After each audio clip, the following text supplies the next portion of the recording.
Where do I begin? Bong, bong, bong, bong, bong, bong, bong, bong, bong. Can somebody please tell me what the is going on? Where do I begin?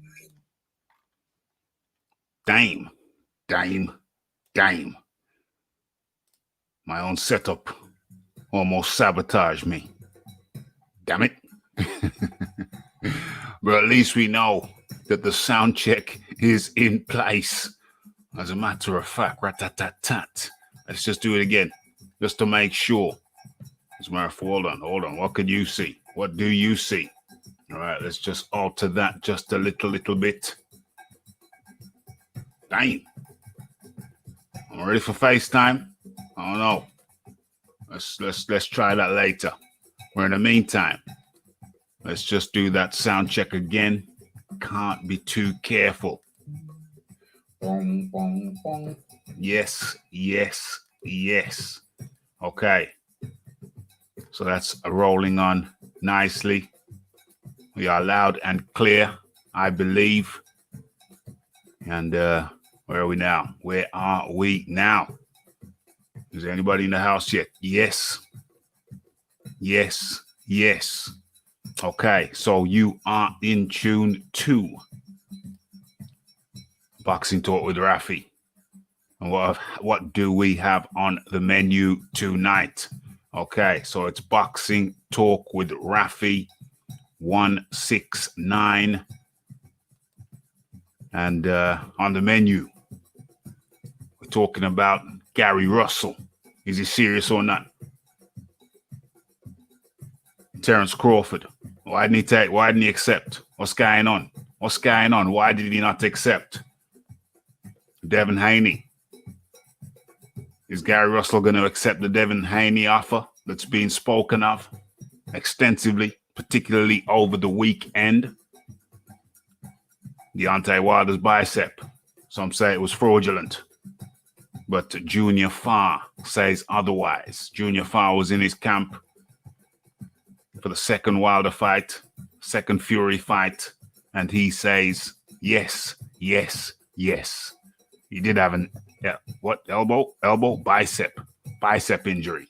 He had a dodgy bicep. Okay, so we're going to take a look at that. Probably going to start off with that, maybe not. I don't know. We'll see how the wind blows. Got some Anthony Joshua news. A nice piece on that. That's something to look forward to. And we have a nice piece on Floyd Mayweather. Okay, so now you know what's on the menu. What's going on over here? Let's take a look. Sup? Yes. How's it going? Jay Perez, good to have you in the building. Okay, so now we are officially live. And I think we're going to warm this thing up. We're going to warm this thing up with a quick warm-in video. Since we're going to be having a little look. Since we're going to be having a little looky at Wilder's bicep, it's only right that we warm up with that topic. I think we got a nice warm-in video for that. And I think we're going to go Gary Russell. But anyway, let's not rush it. Let's do one thing at a time. So let's cue that video up. Where we at? Boom. Okay. So that should be lined up nicely. How's it looking on your end? Okay. So how are we going to do this? No more memento. Let's cue this up nicely. Where is it? Yeah, we're there. What's the volume like? Let's get that up there. And boom. Yeah, let's start it just like that. Let's take the music down and bring in the video at once, the warm-in video. Let's go. Deontay Wilder, there it is. I found it again. Deontay Wilder had surgery had surgery on his left bicep after his loss to Tyson Fury. So it's a doubleheader. So Deontay Wilder underwent another arm surgery, this time to repair his left bicep. Bi means two, so they're right to say biceps. Okay. Following his loss to Tyson Fury on February 22nd. Okay, Wilder revealed the procedure during the newest episode of the PBC podcast, which debuted on Wednesday. Wednesday today? Okay, so it's just debuted. The former WBC heavyweight champion didn't specify when he had the surgery, but he noted that he will be able to work out and spar by the middle to the end of May. Hold on, when were they supposed to fight? They were supposed to be fighting in June, and he's having the operation in May, June. So what the hell are they talking about? So does this mean that the fight would have been postponed anyway? Come to that in a second. That's interesting. The surgery shouldn't prohibit Wilder from facing Fury a third time later this year. They were supposed to meet again in July 18. Oh, yeah, July. But Fury Wilder 3 has been postponed until at least October the 3rd due to the COVID-19 pandemic. Wilder's surgery probably would have caused a postponement. Probably would have caused a postponement even if the coronavirus. Oh, this is breaking news. Even if the coronavirus hadn't temporarily shut down the boxing business. This is breaking news. Damn. This man is injury prone. If he was a horse, damn, they took him to the back of the shed. What else is he going to say? Breaking news, folks. Recovery is going well. Wilder told, hold on, he's supposed to go to Africa, so that would have put paid to his African visits as well. I don't know what the hell's going on. Plenty of news and revelations going on today. Recovery is going well. I'm in physical therapy. I end up injuring. What? I'm in physical therapy. I ended up injuring it during my last fight. Somewhere up in there. Okay. But everything's going great with it. You know, that's another thing. I'm just focusing on recovery. Get myself back to full health and getting ready to come back.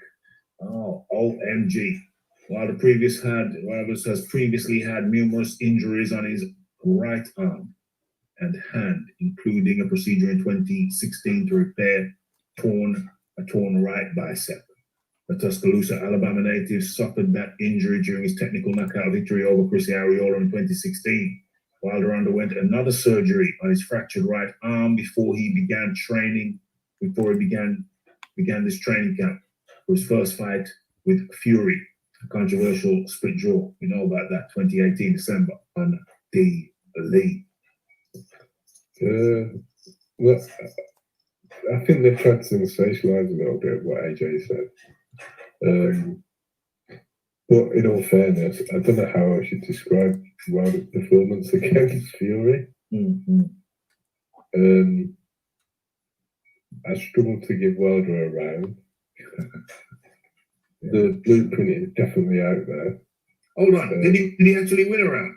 Did Wilder win a round? I think people would try to argue that he's won a round. I think they've tried to save him for the first round, but I don't see it. He didn't win a round. In my opinion, he lost every round. I think you described it as Fury taking him to school. Yep. And I described it as Fury throwing the back the bus without it stopping. That's right. I'm just saying that when he rested, at the time when I watched the fight, actually at the time, and he rested both arms on the ring apron, on the ring, top rope, I thought one of his biceps looked funny. We're gonna see very shortly. Not to say that it is. It could just look funny just generally. But I did recall. And there was an image of it there of his bicep, couldn't it? Yeah, we're gonna see when he puts his arms on the rope. What I saw, or maybe I didn't see what I thought I saw. But we're gonna see what I thought I saw when he puts his arm on the rope. One of the bicep looked funny to me. Doesn't mean there was an injury. Doesn't mean there what. Is that the left? That look weird. It look weird to me. It look weird. It looks bunched up. The bicep looks bunched up. Let me take it back a fraction. Okay. Okay. I think we're getting gone as far as we're gonna go. Bring the music back. Let's bring the music back. Okay. So, boom. Let me just clear the screen a little bit so you can see the bicep. Jay Perez in the building. Robert Navarro in the building. DJ Georgie Porgy up in the building. And others in the background. In the background. They haven't made themselves clear yet. They haven't announced themselves yet. Oh, a couple of them have ran away. Oh, hello. Hello and welcome to everybody in the building. Okay, pow. Yes, yes, yes. Okay, so let's take down the stuff so we can see clearly what Junior Fa was talking about. Where are we? Boom. Let's get rid of that. Okay. And so you can see clearly there. You see even clearer? Maybe even clearer now. You can see. Let me go over into the other screen so I can point it out. Okay, you see the bunched up bicep. That was the left bicep, all bunched up. And so there's been much speculation. Did he really have a bicep injury? Well, according to Junior Fa, the New Zealander, he was in camp. And yeah, as I suspected, the bicep injury was for real. All bunched up. All up in a bunch right there. Okay, so that's confirmation. Confirmation of the bicep injury. But the disturbing thing, so that was for real. But the disturbing thing is that we haven't heard anything about Deontay Wilder's training. We haven't heard nothing about the training. So what's going on? What's going on? We've heard that he's got a book. He's got a book worth of reasons and fouls and what do you call it? Skullduggery perpetrated against him by the Gypsy King. So we've heard all about that, but we haven't heard anything about his training. What's going on? Is there a date yet? Have we had a date? How's the training going? How's your Monday going? What's going on with the training? Is he back in training? What's going on? We need to know. But one thing we do know, it appears that we do have confirmation of the dodgy bicep. So that's one thing we know for sure. But what we want to know is we want a date. When's the date? You know, it's kind of dragging on now. It's kind of holding up the division. We need a date. Will Tyson Fury Deontay Wilder fight without a crowd? Highly unlikely. So, what about overseas? What about Saudi? Weren't they supposed to have been making an offer? Allegedly. What happened to that? What happened to the Saudi option? Or is it the TV? Is it a TV deal? There need to be a certain time where Saudi is more, what is it? It's like a couple of hours out from UK time. The Saudi thing suits the UK better than the USA. Is that the problem with Saudi? I don't know. They're doing the bubble now. They're doing the bubble, so I would imagine that they should be able to do it overseas.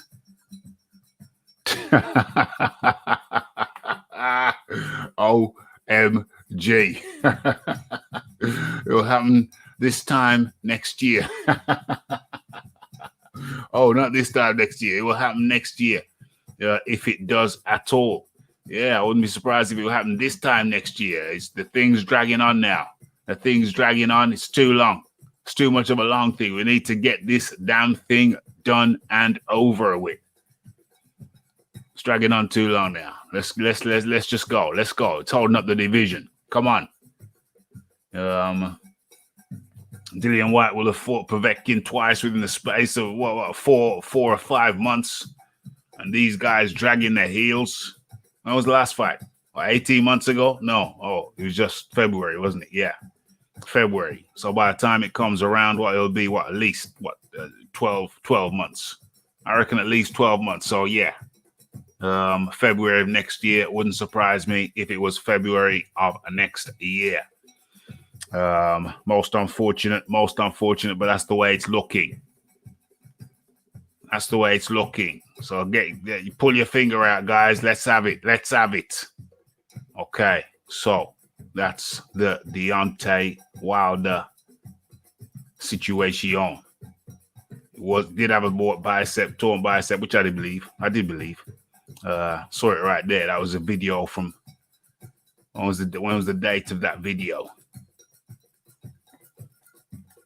What was the date of that? 15th of April, 2020. 15th of April. So that's concluded. But now we need a date. Let's get it on. Stop messing around. Okay. So let's stop sharing that. And what are we going to go into next? What's the next thing? What's the next thing on the menu? Let's have a look. Which window pops up first? Let's scroll along, see what's going on. Okay. Oh yeah. Almost forgot about this. Let's talk about this. Where is it? Let's move this along. Shuffle this down a bit. Let's talk about this one. Okay, let's share my screen with you.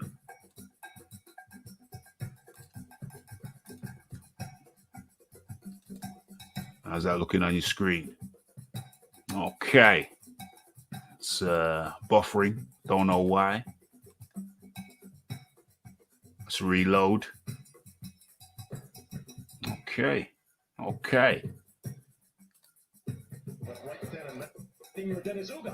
Boom. Stop that. Okay, so let's talk about Yordenis Ugas versus Abel Ramos.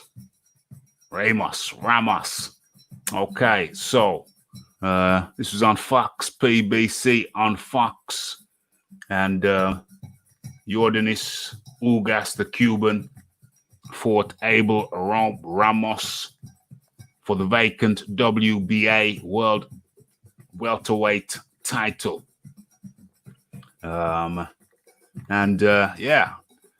Ugas, I thought it was a nice, smooth performance by Ugas. Thought it was nice and smooth. What happens if I do that? Okay, that looks even better. Okay, I thought it was a nice, smooth performance by Ugas. I liked it. But he has come in for a little bit of flack in some quarters. Me personally, I like Ugas' style. He's very technical, highly decorated, highly experienced in the Cuban amateur program. Lots of amateur fights, and I like his style. He's very self-contained, very composed, very measured. But I have heard it said from high quarters that a guy who knows his boxing said to me, a big name in the game, and he said to me, if he had a choice of watching Ugas's next fight or Ramos's next fight, he would opt to watch Ramos. I think it's a little bit harsh, but I do understand. Ramos at least goes out there to bang, and so we do need those fighters. But also, by the same token, other side of the coin, we also need technically sound, proficient, efficient boxers like Ugas. I think there's room for both of these types of fighters in the game. So I understand some people don't like the way Ugas fights, very much within himself, very metered, very measured, very technical. I understand some people don't like that, but I must confess, so long as he's in with somebody like Ramos, I'm cool with it. But we do need the Ramoses, the guys who go for the knockouts. We do need those. And for matchmaking, for optimal matchmaking with Ugas, I think it's Ugas. I think Ramos is the type of guy that you really want, you really need to be his dance partner. You need the yin and yang. Let me get into the chat. We got Frank the French up in the building. And as you come in, folks, if you enjoy the fair, over here at Raphael Dawkins Combat Radio, then for sure, be sure to smash that like button. And if you have not yet done so, be sure to hit that subscribe button and hit that bell icon to stay updated with news and notifications. Where are we? Let's go through the chat. Yes, Frank the French. Yes, yes, yes.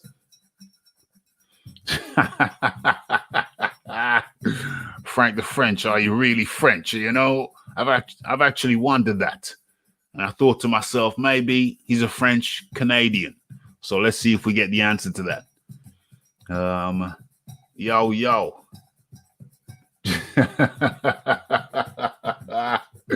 Jamal Shelton. OMG. I think that's one of Dixon Sider's aliases. We're about to find out. We'll find out shortly. Where are we? Where's the link? Let me drop that in the chat. Boom, boom, boom. Okay, so where are we? No, bro, I have French Bulldogs. French Bulldogs. I got you. Excellent. Ramos did not really try to win that fight. He could have done better if he took his chance. Yeah, I hear you. But you have to factor in as well. How good Ugas is. I know he has his detractors, but he's very, very measured. It's very, very measured. But I hear what you're saying. Ramos could have just gone hell for leather at some point. But if you go hell for leather against Ugas, is he not just going to pick you off? If you go hell for leather against Ugas, do you not fall into his trap?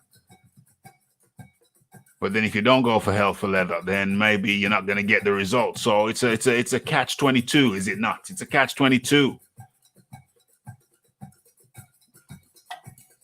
It's a tricky one. What do you do? How do you fight him?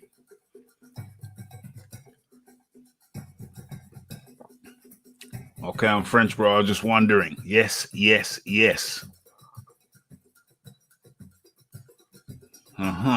Okay, so there we go. That's Jordanis Ugas versus Abel Ramos. And Ugas is now the WBA. Is it the WBA? Yeah, has won the WBA vacant world welterweight title. That took place at the Microsoft Theater, Los Angeles. Okay, so we chop that up. What we got here? Yeah, he might have been KO'd, but he was sure to lose this way. That's true. That is true. Yeah. If you don't take your chances, you know what you're gonna be left with. What are you gonna be left with?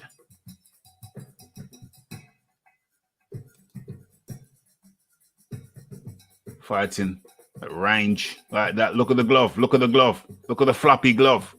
Damn. Has he been training with Tyson Fury? Look at the floppy glove. What's going on there? I almost missed it.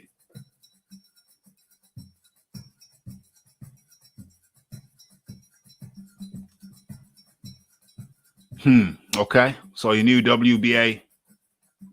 Your new WBA. What is it? Welterweight champion. I don't know what belt that is. Is that the regular? Yeah, it's one of the WBA's belts. One of the WBA's belts, and they have loads of them. Okay, so that was that. OMG. Just noticed the floppy glove. Must have been training with Fury. Okay, so where we go next? Where do we go next? Off we go.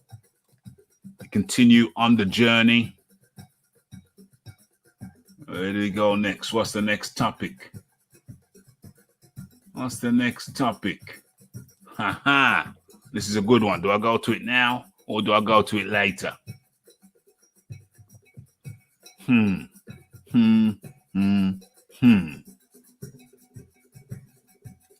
Let's go for it now. We're not here for a long time. We're here for a good time.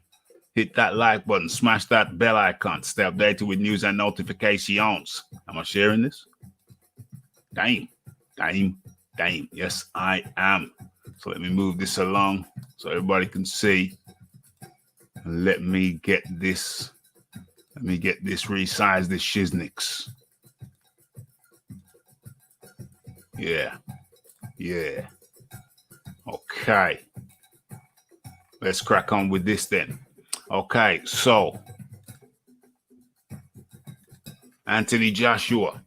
The Ruiz loss highlighted everything I had been concerned about. Yeah, what's the date on this one? It's Monday, the 7th of September. So this is fresh off the press. Probably haven't heard this article yet. Okay, so let's get into it. So Anthony Joshua suffered the heavyweight shocker of the century. Damn. When Andy Ruiz knocked him out last June. Joshua immediately saved face and regained his WBO, WBA, IBF, IBO titles in December. Damn. It's coming up to a year now. Where are we now? September, October, November, December. Yeah, 9 months. Is it 9 months to the day? I think it was the 7th of December. Yes, so it's 9 months to the day. During the rematch with Ruiz, the 30-year-old reflected on his whirlwind 2019 and admitted there were plenty of learnings to take away from his first professional defeat, saying that some of the flaws he showcased furthered the sentiment that were previously shared before the portly Ruiz knocked him out. Or was it a TKO? I think it was a TKO. Okay, so there were certain things I was talking about, perhaps 2 years ahead of that loss, and the defeat just showcased them. Joshua told GQ magazine. I know people say crazy things like, oh, we were planning on that loss, but it really was a blessing in disguise. It highlighted everything that I'd been concerned about. After that, it was simple. These are the changes I've been talking about. Now you need to listen. OMG. OMG.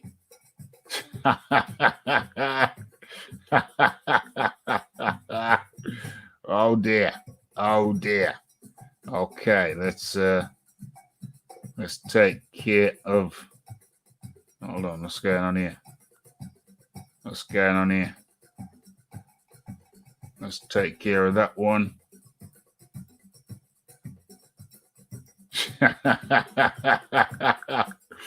Where's this here?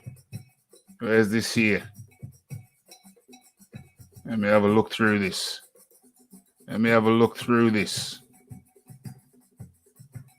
Fury 100% cheated. Who said otherwise? What's going on? Okay, let me go back and deal with these happenings in the chat. Okay. What's this here?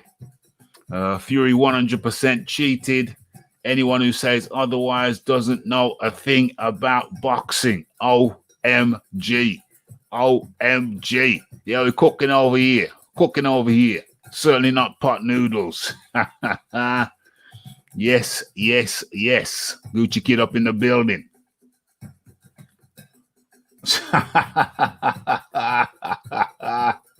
Oh my gosh. We got some crazies. We got some crazies up in here. Let me just take a look at this here and take care of what needs to be taken care of. Where are we? Unknown. Let's deal with this cat here. And who else we got to take care of? Who else do we have to take care of? OMG. What's going on? Let's have a look. Let's have a look. Anything else crazy?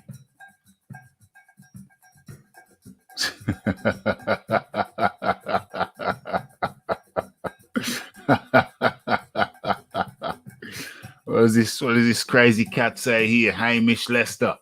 UK dudes be like AJ gets more than Deontay Wilder. You lot weirdos. Come on, bro. You're an English guy. We can tell. We can tell that you're a UK dude. Because for one, you got a Scottish first name and an English second name. That's one. Two. You say UK dudes be like AJ gets paid more than Deontay. You lot. You see you see the use of the word lot right there. You lot. That's particular to Britain, my friend, the British Isles. So you're trying to pretend you don't come from the UK when clearly you come from the UK. So what's that all about? Why are you pretending that you're not from the UK? What's that all about? Why are you so salty, Hamish? Why the hell is Hamish so salty? What's up with that? Why are you going bazooka? Why are you going Luca bazooka? What's all that about?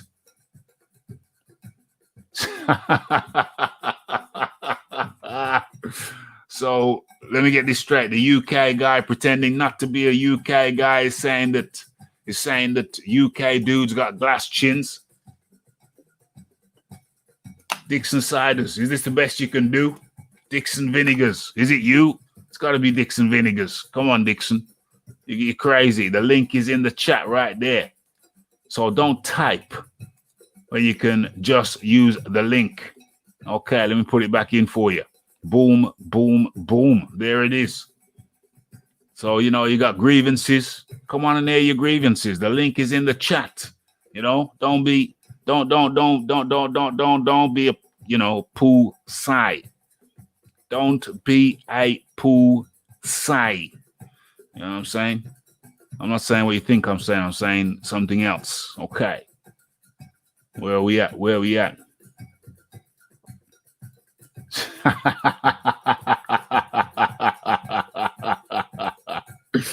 OMG. This crazy guy. This crazy guy deluded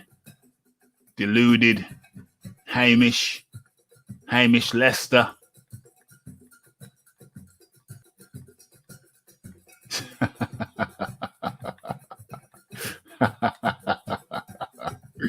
Let me just go through these. Let me just take care of this cat. And just take care. You need some time to chill out, my friend. You need some time to chill out, relax, mellow out, and then hit the link. The link is in the chat.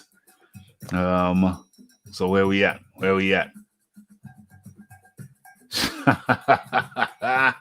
That it's kind of weird. It's kind of weird for Hamish Lester to be talking about glass chins when four of the top, was it three?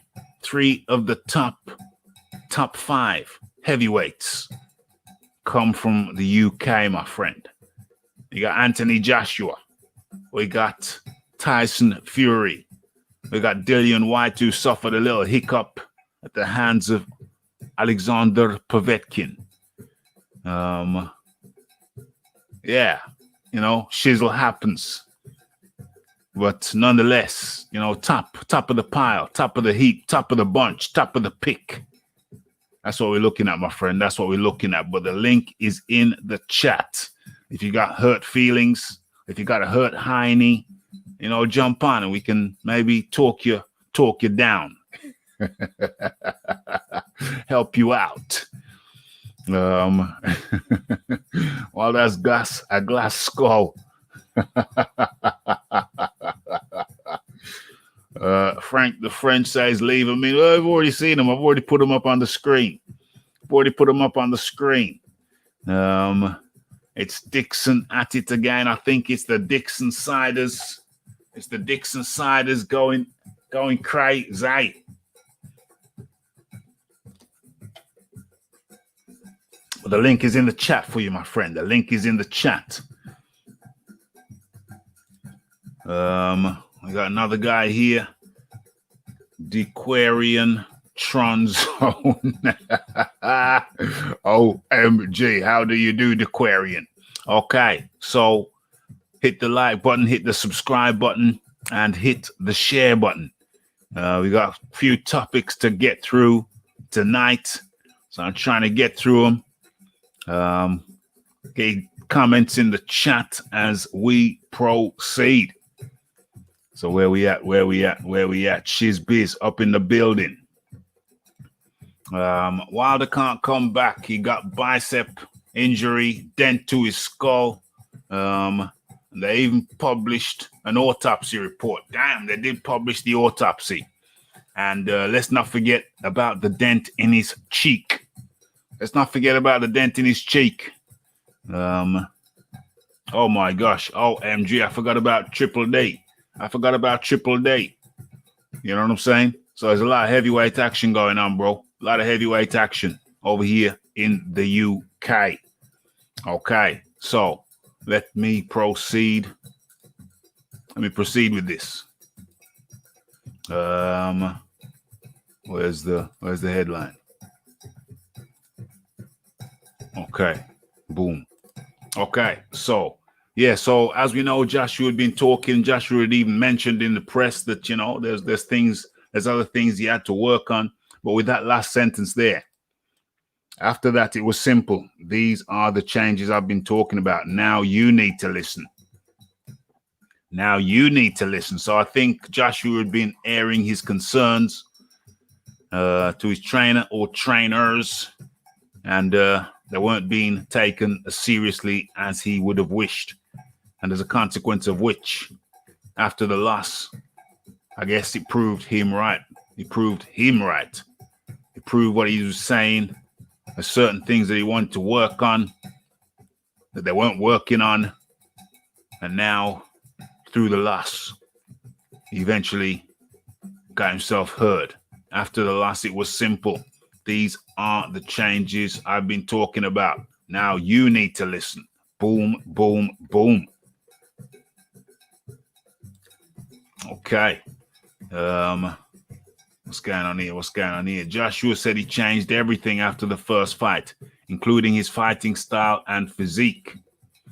While Ruiz walked into the fight 15 pounds heavier, Joshua stepped on the scales at a lean 237.5 pounds, which was considerably lighter than the 247 pounds he weighed 6 months prior. So what's that?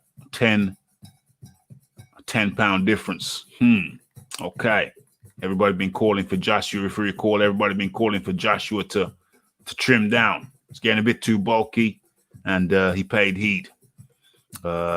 Joshua did not engage in a slugfest with Ruiz in the sequel, which proved to be the best blueprint he could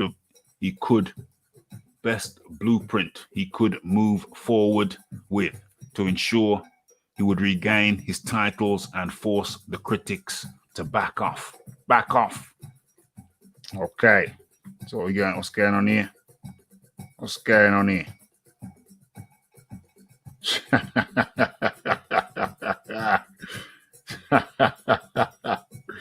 Okay. Okay.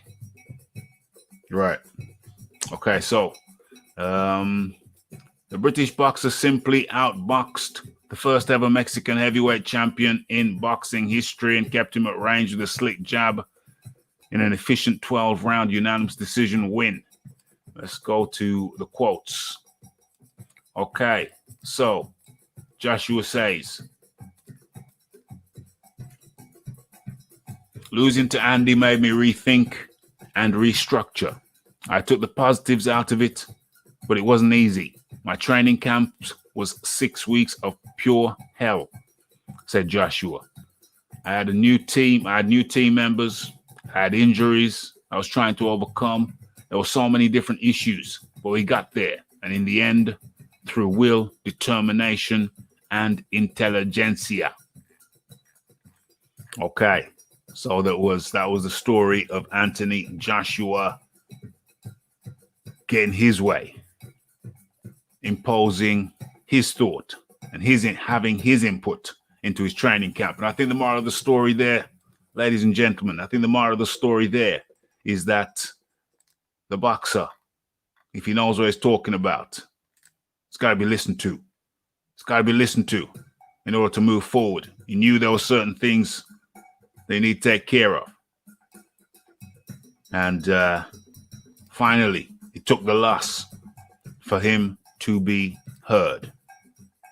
It's unfortunate that he had to go down that way, but I guess that enabled him to rebuild, restructure, and move forward. So let's get into the chat, see what's going on. I think we've done that one. And on to the next in a second. Let's see what's going on here.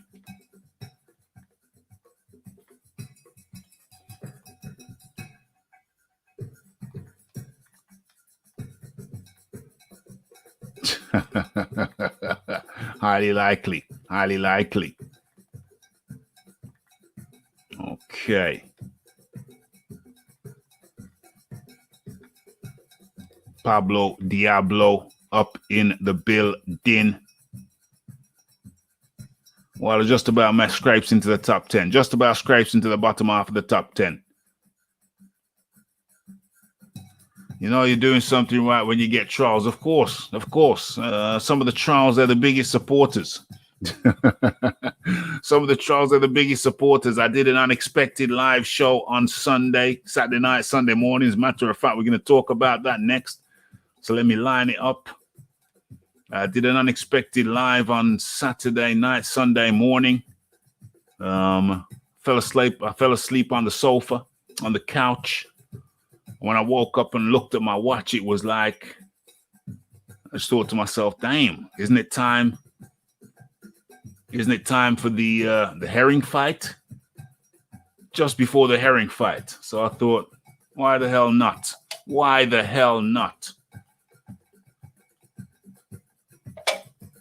I don't think I'd uploaded anything on the Saturday. I thought, well, why not just cover this fight live? I'm glad I did, because there's talking points in that herring fight, and that's where we're going right now. Where is it? I'm looking for it. It's hiding.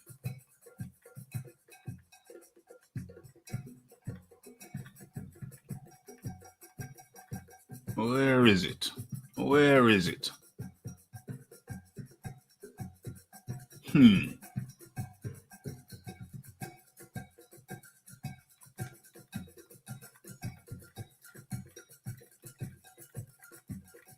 Okay, so I can't see that. So what am I going to do? Okay, I'll just bring up a pertinent picture, and we'll go off the picture, put the picture up, and I'll talk about the fight as I saw it, as I recall it. Oh, there it is. Where is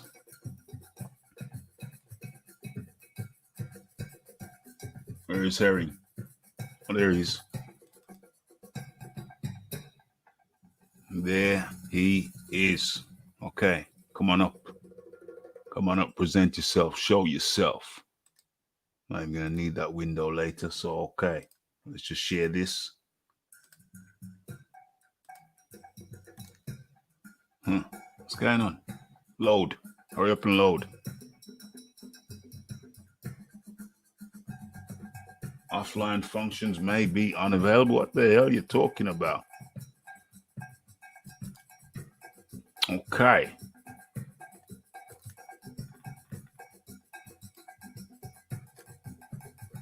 Yep. How's that look? Okay. That looks good. Okay. So, where are we now? Where are we now? Okay. So,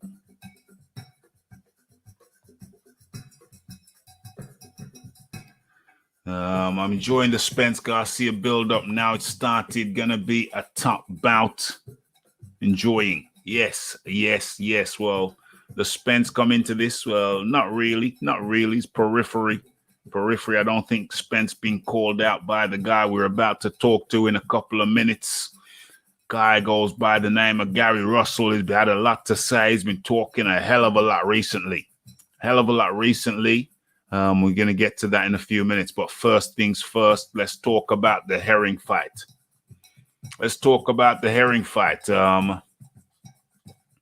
Oquendo. Herring v. Oquendo.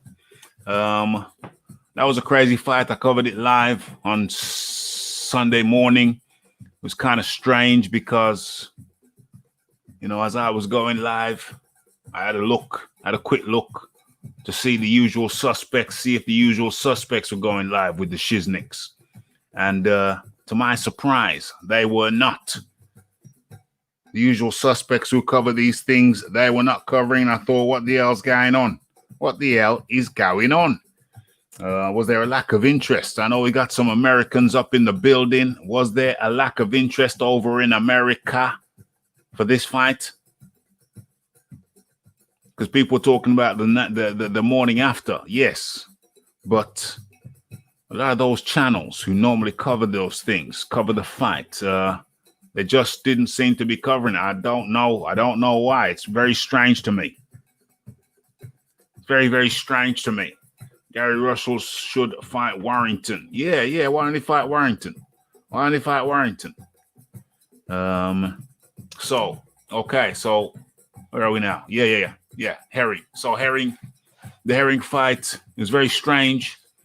Herring, the Oquendo, or is it Jonathan? Jonathan Oquendo, the Puerto Rican with the name called Jonathan. Highly unusual. But yeah, Oquendo was going in with his head first, head before the fists. And it was very clear to me that he was using the head as a weapon. And so it was on Herring to neutralize that head first technique, that bull technique, that Billy Goat technique, that Jeff Horn technique. Jeremy Horn, what's his name? Whatever, the Hornet. Yeah, that Billy Goat Hornet. Yeah, we saw Tim Tszyu navigate that head first technique of Horn very, very well. But Herring didn't fare so well.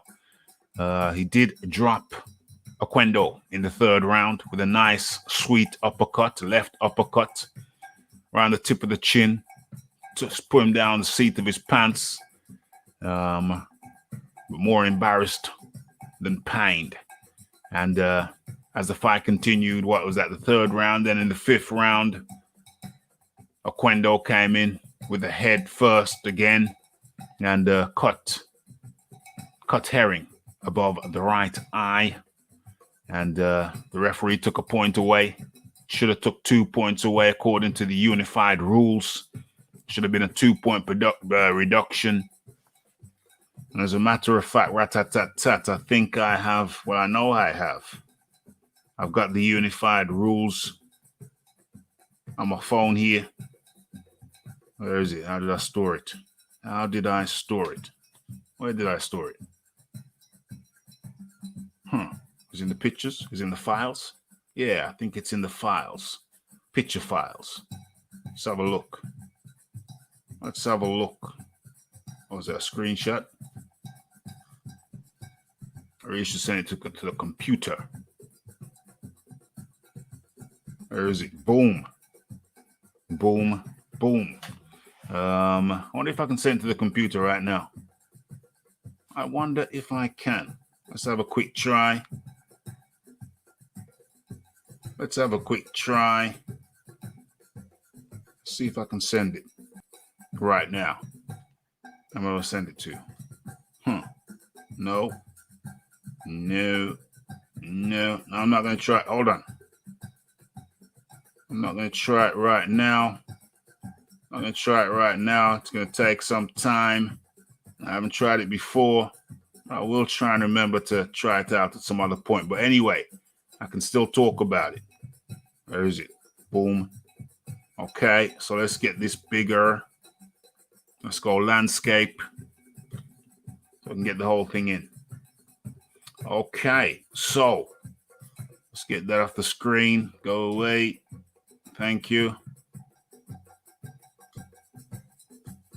Okay, so if an intentional foul causes an injury and the injury is severe enough to terminate the bout immediately, the boxer causing the injury shall lose by disqualification. So if that headbutt to the eye led to the fight having to end immediately, then the boxer causing the injury shall lose by disqualification. Okay. That's one. This is under the intentional rules, intentional fouls under the unified rules. Okay. 2, if an intentional foul causes an injury and the bout is allowed to continue, the referee shall notify the authorities and deduct 2 points from the boxer who caused the foul. Point deductions for intentional fouls will be mandatory. So Tony Weeks did correctly call the foul.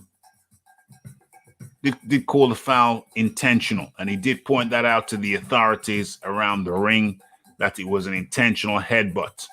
So that he got that part wrong. But the part he got wrong, but that part right. But the part he got wrong was when he only took away 1 point. It's a 2-point deduction, a mandatory 2-point deduction for an intentional foul, or a foul which is deemed to be intentional. Okay, so yeah, 50-50. He was half right, half wrong on that one. Okay, if an intentional foul causes an injury and the bout is allowed to continue, and the injury results in the bout being stopped in any round after the 4th round, the injured boxer will win by technical decision if he's ahead on the scorecards. And the bout will result, technical decision.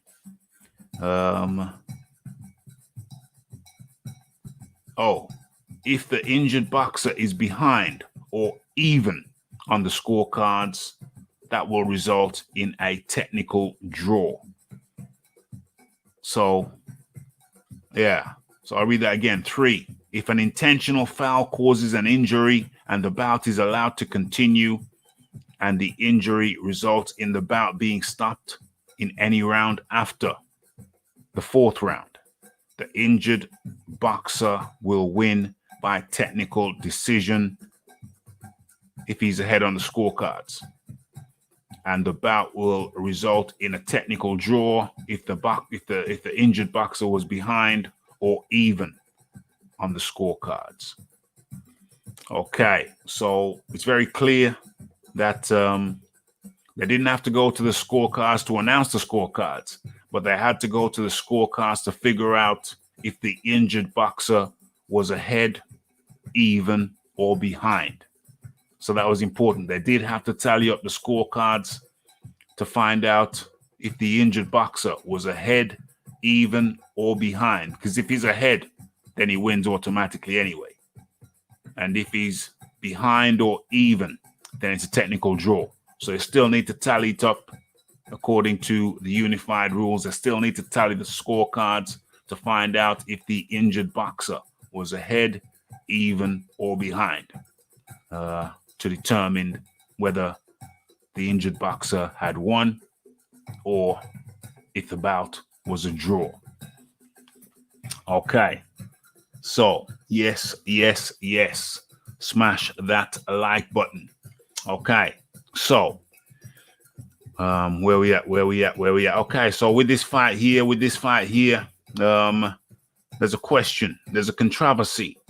Did Jamel Herring quit? Did he quit? And I did do a live reaction show to that. So we have chopped it up, and if you've seen the live reaction show, then you'll know my opinion on that. If you haven't, then you will not. Okay. Well, Herring was ahead on the cards. So one point of view is, well, if you're ahead on the cards and the cut is only going to get worse, then why continue? As it was at the end of the 8th round, Herring said, I can't see. And there was some consternation. They were unsure in the Herring corner. Well, what's going to happen if you stop now? What's going to happen if you stop now? But Tony Weeks assured them that they'd be fine if he can't see, because that was caused by an intentional foul.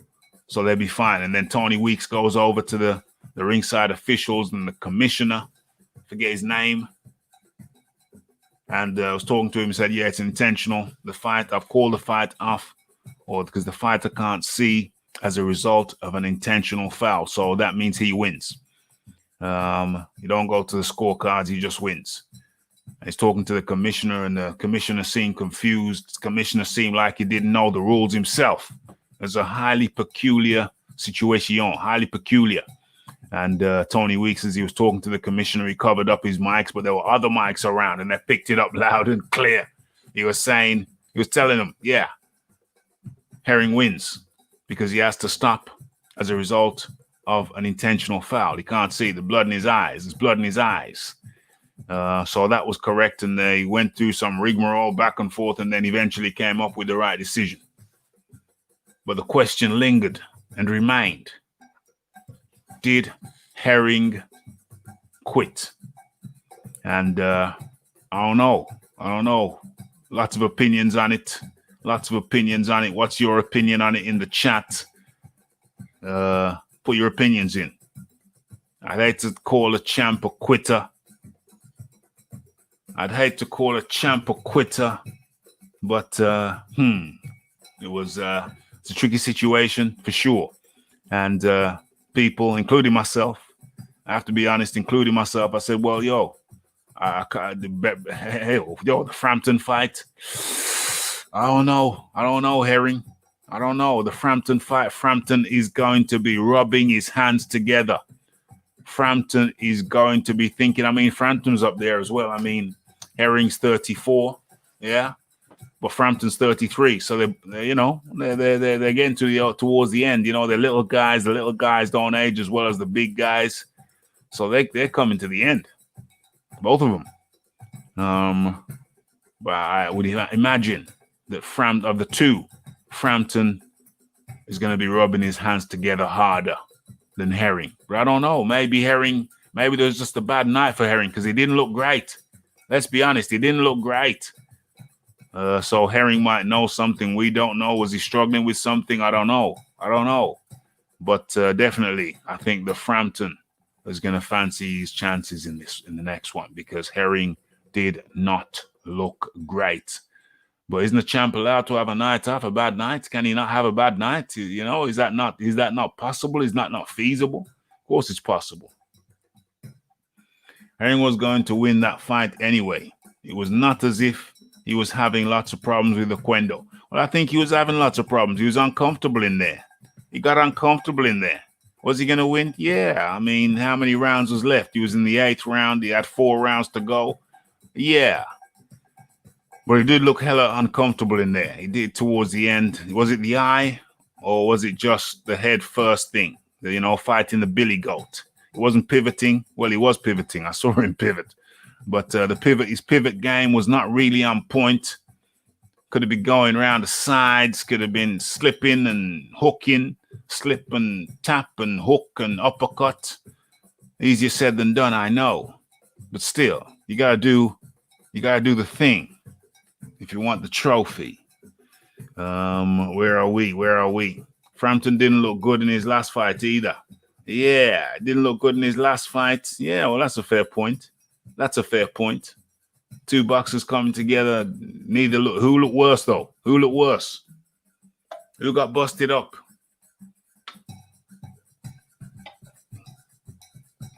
Who said I can't see?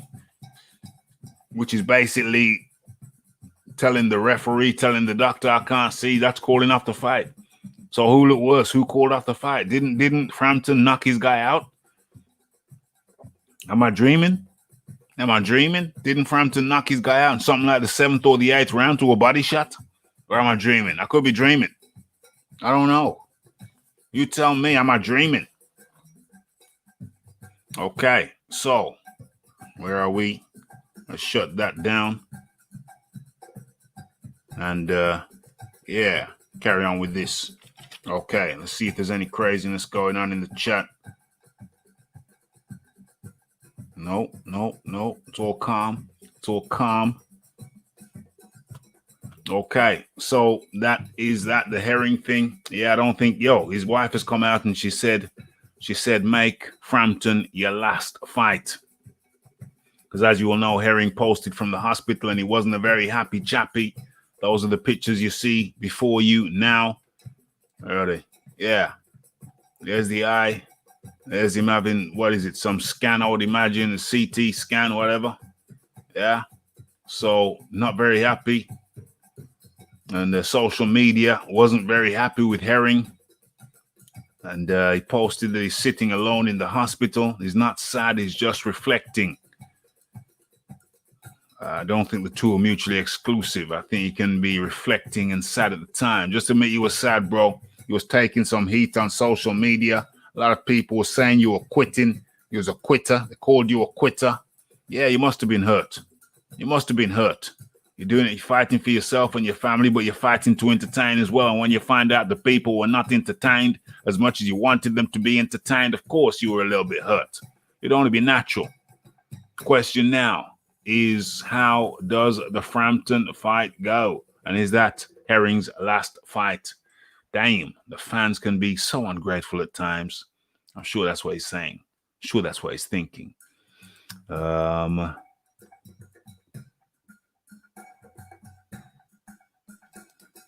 are we now? He did not look good. Agreed. Would be a good fight with Frampton. Yes. He's going to be motivated for that, perhaps. I didn't like the wording of his tweet, though. He said, what did he say? I'm obliged. He said, I'm obliged to fight Frampton. I didn't like the sound of that. Obliged? If you have a nice dainty dish placed in front of you, placed before you, would you not say, yeah, I'm looking forward to that. I'm looking forward to dealing with that. But that was not what Herring said. He said, I'm going to fulfill my obligation to fight Frampton. I didn't like the sound of that. Not one tiny bit, but hey, he was in a sad place. He just won a fight, but he felt like he lost because of the crowd reaction. So, you can empathize with the guy, but it is sports, and boxing is a part of entertainment. People pay their money or not. But whether they pay their money or not, they want to be entertained. And that really didn't meet the mark. The entertainment level didn't meet the mark. But certainly the controversy after the fight, that certainly was on Mach 10. You know what I mean? It took a lot of heat. The fight may have been a low heat fight, but Herring certainly took a lot of heat after the fight. Okay, so we've chopped that up. That's fair enough. And now I think we move swiftly on. So where are we at now? OMG. Is this the... Yeah, I think this could be... Yeah, I think this is it. Let's have a look at this. Is this it? This is what I'm looking for. Is it? Is it not? Nope. I'm just showing this. I'm just showing this. Let's try it again. Damn, there's way too many windows. Way too many windows open over here. Let's stop that. Go again. Let's try and locate. Smash that like button, people. Hit that bell icon. Yeah, okay, this is it. That's it. Let's get this bigger. Let's examine this. Where are we? Okay. What's your screen? How's it looking on the screen? Okay, that's good. That's good. Okay. So let's cue this up. Let's get the volume right so you can hear it. Yes, yes, yes. And the music comes to an end at the appropriate moment. Okay. All right, so let's line this up so you can hear the words of Gary Russell yourself, and then we're going to be talking about some things Gary Russell related. So, okay, get your likes in, get your subscribes in, get your comments in.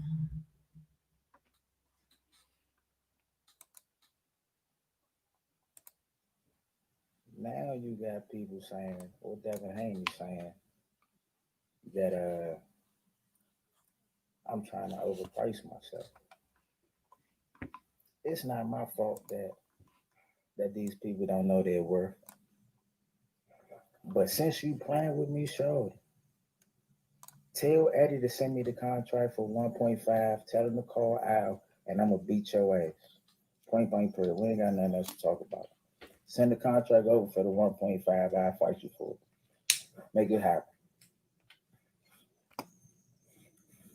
I got interrupted in my last video. I had to go handle some stuff with the baby. But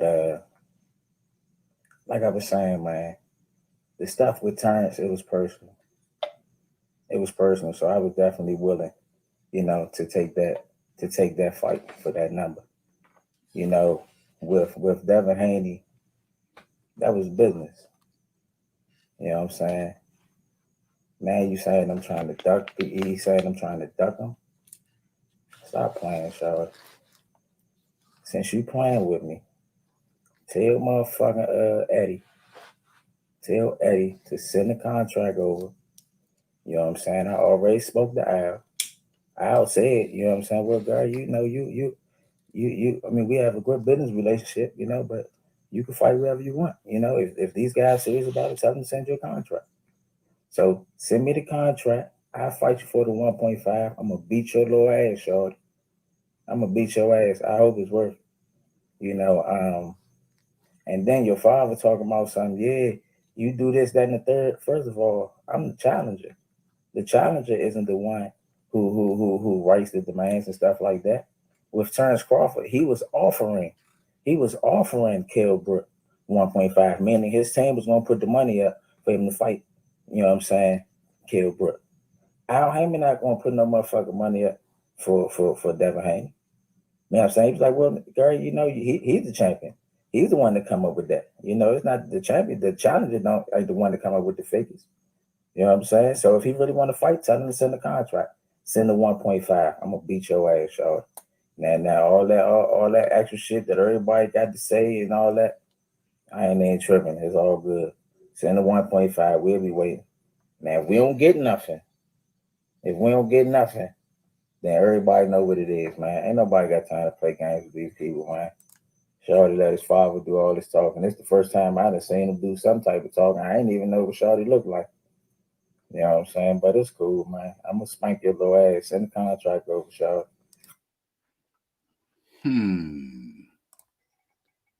Interesting. Okay. Let me get the sound levels back down. Oops. Let's get the sound levels back down because I had to raise them up so you could hear what Gary Russell was saying. Now I think we're good again.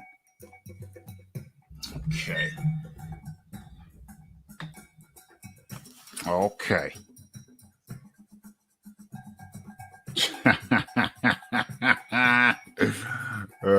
Just seeing a comment which kind of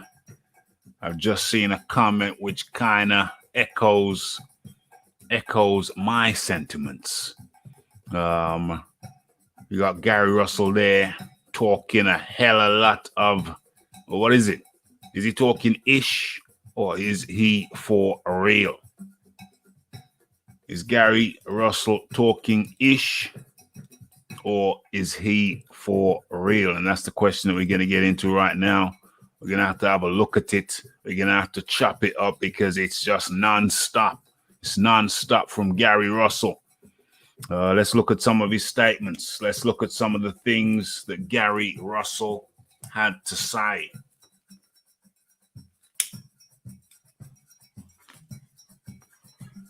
Okay, so, that's not good. Yeah, that's better. Okay, so Gary Russell's been talking a hell of a lot, talking about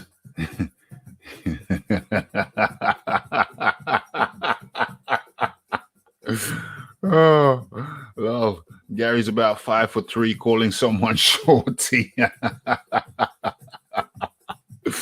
Mad. Okay, he's been talking hell of a lot of ish, or is it ish? That's a question I'm posing to you. Get your answers in the comment section. Hit that like button if you've not done so already.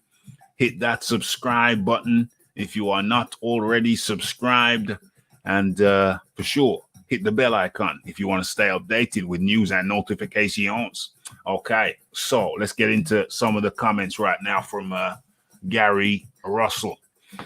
Okay, so Gary Russell said to Crawford, he said, send me the 1.5, send the contract for 1.5 and it's on. Okay, I like that. I like that very much. So the question is, why the hell did Crawford not send the contract? I can't answer that. I'm going to have to do some more research into that. But no contract apparently was forthcoming. What was it? Was it not good for Top Rank? Because I'm sure Crawford wouldn't shy away from blasting Gary Russell in the chops. And he's active, very active. He's been very active on social media. He's been very active talking, as I've never known the man talk so much ever. But he's making up for lost time. He's on overdrive right about now. So I think that's going to be another show. That's going to be another video in itself. Why Crawford didn't send the contract? Why Top Rank didn't send the contract? Why? I don't understand why. I don't know why. I'm going to have to do in-depth investigation on why that contract was not forthcoming to Top Rank. I'd love to see that fight. Who wouldn't love to see that fight? I'd love to see that fight. But like I said, that'll be an independent video on its own. Okay, so then we move on to, for whatever reason, that contract, it appears, was not sent. Okay, so then we move on to Haney, Devin Haney. Okay, so you heard it there yourself. Gary Russell said, send me the contract for 1.5 and it's on. Those are the words of Gary Russell, which you just heard. If you don't believe me, go and replay the tape. Rewind the tape. Rewind that back. So he said it. And over the weekend, I was listening to Fanon International, LDBC guy, but he does have a lot of people on, especially on the Sunday morning or the Sunday afternoon, whatever time it was. And yeah, so Gary Russell's brother was there and talking his talk. And then Bill Haney, the father of Devin, popped up on the stream over there at Fannin International on the Sunday just gone. And it was a very interesting back and forth, but ultimately, it seems like the Russells are now saying, make it two. Make it two. Make it two. But we just heard him say 1.5. Now he's talking about 2. What happened to the 1.5? You agreed to 1.5. You said, send me the contract for 1.5 and we'll do it. Now Bill Haney comes and says, yeah, 1.5, no problem. 1.5, no problem. But now they're talking about 2. So eventually, after about an hour and back and forth, if not more, the brother of Gary, big brother of Gary Russell, said, okay, yeah, I'll approach him about it. But Eddie didn't answer our call. Said, don't worry about Eddie. You accepted the 1.5. Don't go nowhere. Don't go up. Don't go down. 1.5. You say you take 1.5, so 1.5 it is. Do you agree? And the brother said, I'll talk to Gary. I'll talk to Gary and see what Gary's saying. But yeah, so basically, the Haneys have accepted. Devin Haney, he put it out there, 1.5. Gary Russell accepted. Big brother comes back, said, no, make it 2. Devin's father said 1.5 is the agreement and 1.5 it is. Where do you think $500,000 is just going to pop up out of the air? You agreed to 1.5, you're going to do it for 1.5 if you agree. So that's where it stands. It's quibbling. But the man said 1.5. Now he's talking about 2. What the hell is going on? Is Gary Russell serious, or is he just talking pure breeze? You tell me. Put your comments in the comment section. Let me go into the comment section, see what's up. Okay. So, yeah. Can't take Gary Russell Jr. seriously after his fake call out of Crawford. Yeah. But did Crawford respond?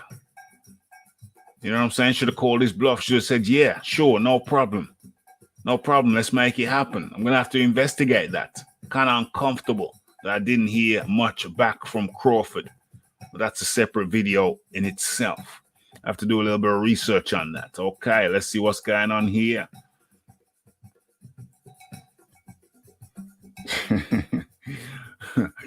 I've been watching Bill Haney and Gary Russell, brother, go back and forth the last couple of days. Yeah, me too. About 1 hour ago, Bill Haney was on an LDBC channel, big smile on his face, and said the zone has come up with the money. OMG. OMG. Yeah, I'm going to check that out myself. That's awesome. Absolutely awesome. That's brilliant news. I want to see this. It'll be hilarious. It'll be hilarious, but no way in hell do I see Gary Russell Jr. jumping up how many weights to get in there with Devin Haney? I don't see it. But if it happens, that would be awesome. I was going to say hilarious. That would be awesome. I think he gets smacked around. Not because Devin Haney is overall better than he, but Devin Haney is overall bigger than he. I think that size is going to make a difference. So there's no way in hell I would be shocked and astonished. I thought that Crawford was the most likely candidate. I still want to know what happened there. Still going to have to investigate that. But yeah, I mean, Bill Haney coming out with a big smile on his face saying the zone has come up with the cash. Well, they're saving a hell of a lot of cash by not paying Canelo. So they must have something in the kitty. All that money they're saving by not paying Canelo, they have to put that money to work. And they're talking about the zone. It seems, I'm glad they're getting a bit more sensible now. I'm glad they're getting a bit more sensible now with the money. I needed to. It was mandatory. Okay.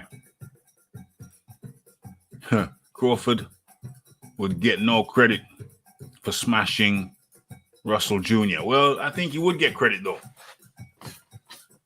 I think he would get credit though. The big knock on Crawford is, who he fought, who he beat.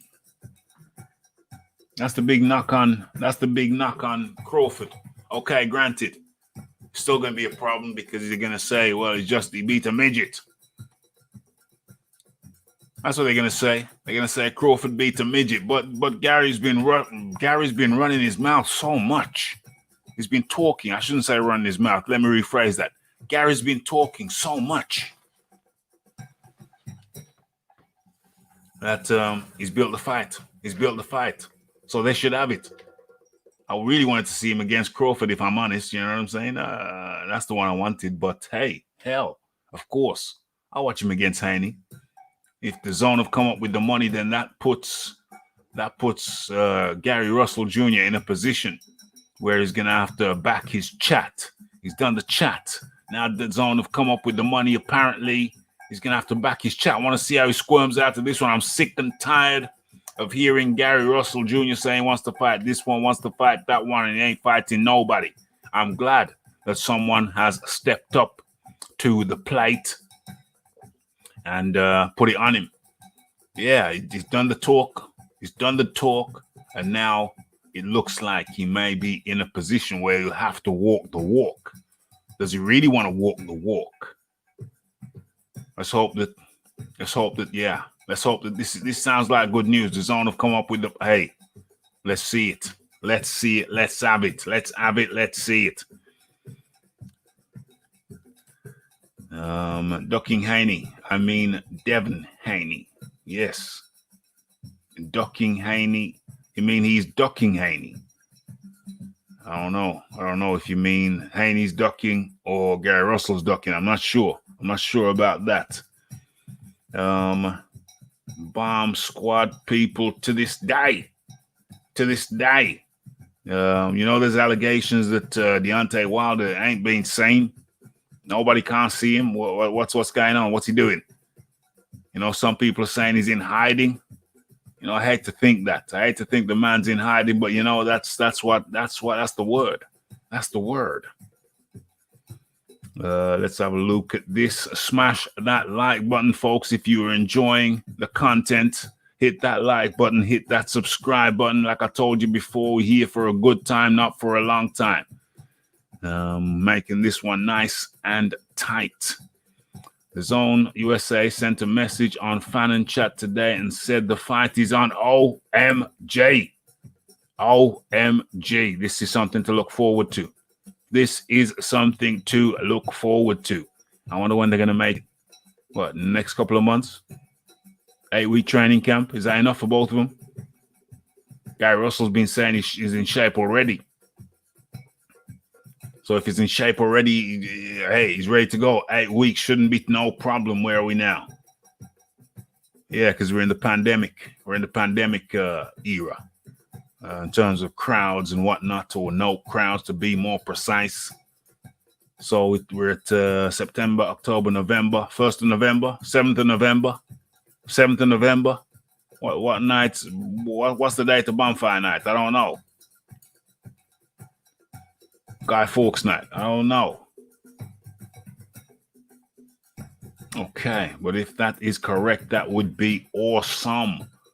Yes. James Jameson up in the building. Where the hell you been, James? You missed a great show. What's going on? What's going down? What's going on?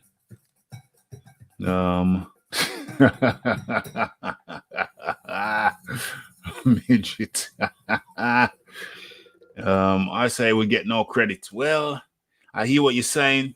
You're not the only one who would say you would get no credit. I hear that. I think you would get some credit. I think Gary Russell, with all his talking, has built the fight, and so he would get some credit. He's another scalp. It's a good name. Russell's an acknowledged master boxer. So it's a good name on the resume still. So he gets some. Would he get maximum? No. But I hear what you're saying. Where are we? Oh, the guy at the weekend gave up, submitted, cut or not. should have lost the rematch. Then rematch. Oh, yeah. The guy on the weekend. Yeah, the guy on the weekend. You're talking about Herring. He gave up, submitted, cut or not. He should have lost. Then rematch. Well, according to the unified rules, if it's an intentional injury, if it's an injury as a result of an intentional act by the opponent, then it's a 2-point deduction. And if at some later point in the fight, so long as it goes past the 4th round, if the fight gets stopped as a result of the said injury, which was caused by an illegal act, an intentional act, or an intentional foul, then boom, the guy who's being intentionally fouled, so long as he's ahead on the scorecards, it's after 4 rounds, he is the winner. If he's even on the scorecards after four rounds or behind on the scorecards after 4 rounds, then it will be judged a technical draw. So technically speaking, from the standpoint of the rules, Herring won legitimately. However, I do understand your position. You feel he gave up, he submitted, cut or not. I hear you. You are not alone in that sentiment. There are others who feel the same way too. Where are we, Deontay? Gone deep into the swamp. OMG. I was cracking a joke about Haney doing the ducking. I get you, Kobe. Yeah, Fannin International. That's where it has been going down on Sunday. The back and forth with Bill Haney, father of Devin, and the brother calls himself Batman, the brother of Gary Russell Jr.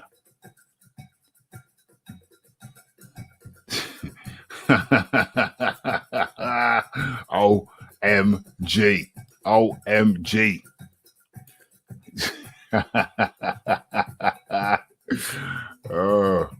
Okay, trust me, it was painful watching them LDBC chants past few days. But Bill Haney and Gary's brother were entertaining. They were entertaining. And, I have to say that Fannin, he got him on.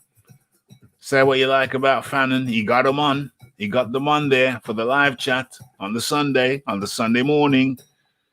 Bright and early on the Sunday morning. What we got here? Rafi is a man for the rules. Head prefect at Cambridge, allegedly. Dame. Giving away the secrets there, giving away the secret ingredients. Nigel, you took the hit for the team. I couldn't. Yeah, I watched it. It was highly entertaining. Shiznix. So hopefully now that the Zone have come out, I'm going to have to do some research on that immediately after this show. Now that the Zone have come out and said they got the money, I'm going to have to look into that. That's highly fascinating. That's highly encouraging.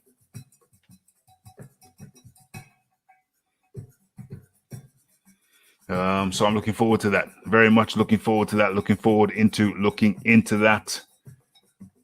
And yes.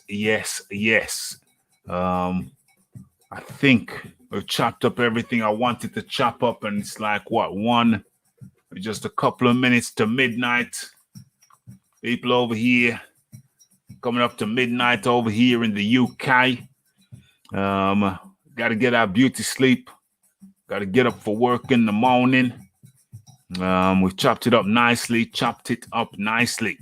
If you have not yet hit that like button, hit the like button. If you've not hit the subscribe button, hit the subscribe button.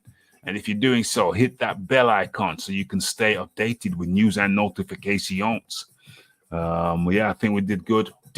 Chopped it up 1.5 hours. Excellente. So thank you to everybody who took time out of your day to come over here. Make sure you smash all of the good buttons.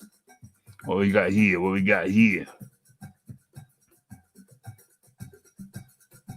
Okay, I will do that.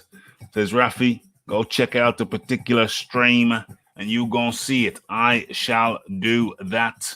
Much appreciation to everybody. Enjoy your day wherever you are, or the next day wherever you are.